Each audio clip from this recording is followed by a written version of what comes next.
Hi, my name is John Arnold, and this is my Hilltop. So for my essential question is, what is law, and is law equally fair? So for the first part of my essential question, what is law? I'm not really able to simply answer that, or even in a few words answer it. So it's really up to your own interpretation of what is law. And for my second part, is law equally fair? I'm mainly going to be focusing on law enforcement, not law as a whole. And so how I'm going to organize it as I'm going to compare two different scenarios of law enforcement. So my first one is Jacob Blake and Kyle Rittenhouse. These kind of go hand in hand. They were very similar or like the same situation. So if you're not really familiar with it, I'm going to explain it briefly. So Jacob Blake was a black man who lived in Kenosha, Wisconsin, or around the area, and he was shot 7 times in the back by one police officer. And the reasoning behind this, the police say that Jacob Blake was armed with a knife. However, the knife was actually not found until after the shooting. The knife was found under a car mat in Jacob Blake's car. And Jacob Blake was shot in front of 3 of his sons. And Kyle Rittenhouse went up to Kenosha, Wisconsin, where there's a protest about the shooting of Jacob Blake, and Rittenhouse shot 3 people, killing 2 of them. And the police did not use any force against him. All they did was arrest him, and they really did not do anything more. And so far, Rittenhouse has received around $400,000 in funds, like for legal fees and for bail and stuff like that, from different organizations, celebrities, politicians, and that amount is growing every single day. And Jacob Blake has received some money for, legal fees again and hospital bills, because he had to go to the hospital after being shot, and now he is paralyzed from the waist down. But he has not received as much from different people, organizations, etc. And for my second one, Tamir Rice and Caitlin Bennett.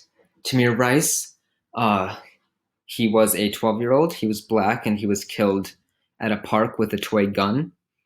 The police officer who arrived at the scene killed Rice approximately 3 seconds after arriving.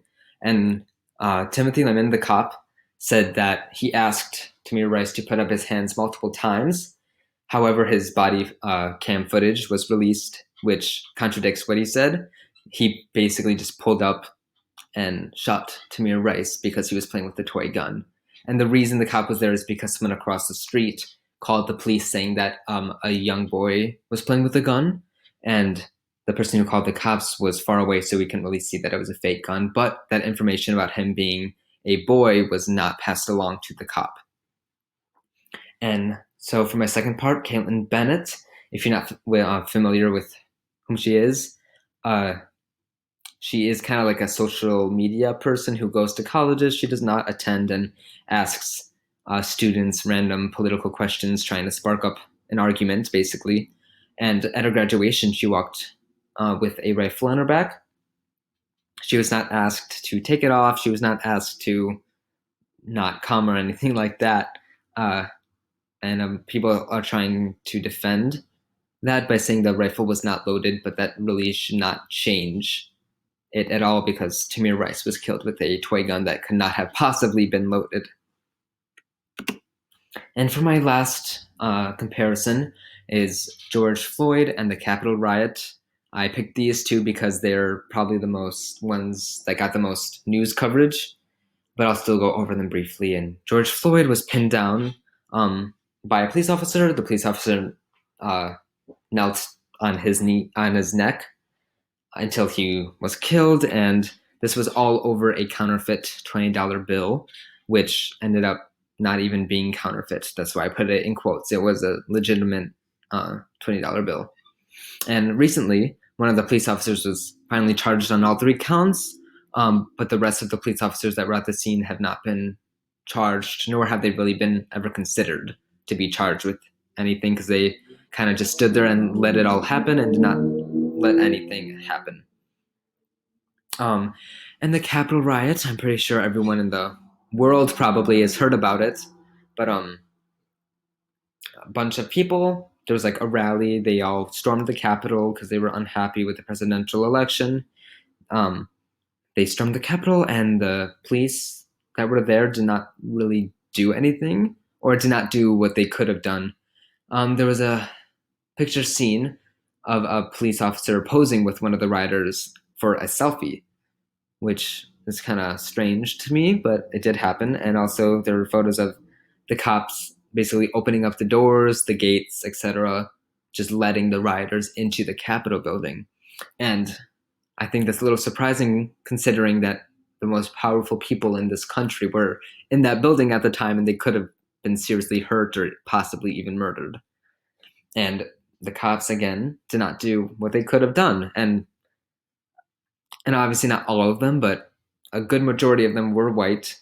Um, and that's kind of like my whole point, is that Black people definitely face police brutality more often. And I'm not saying that white people will never or have never experienced police brutality. I'm not saying that, but considering that Black people only account for around 13% of the United States population, but even just in this year, they account for 24% of killings by police. And in my next slide, I put a list of all the Black Americans who have been killed at the hands of the police in 2021 alone, which comes out to 62 people. And I did not make this presentation to come up with a solution or to say a solution, because there is not just a right solution. There's not one single solution. But I'm here to say that if action is not taken, then it'll just get worse. It'll keep happening, and we'll lose more innocent lives at the hands of the police. So I hope that after seeing this, your point of view changed on this, even if I didn't influence you in any way. I just hope that you can maybe see the other side, or maybe your opinion has formed stronger. But again, thank you for watching my Hilltop, and I hope you enjoyed it. Thank you.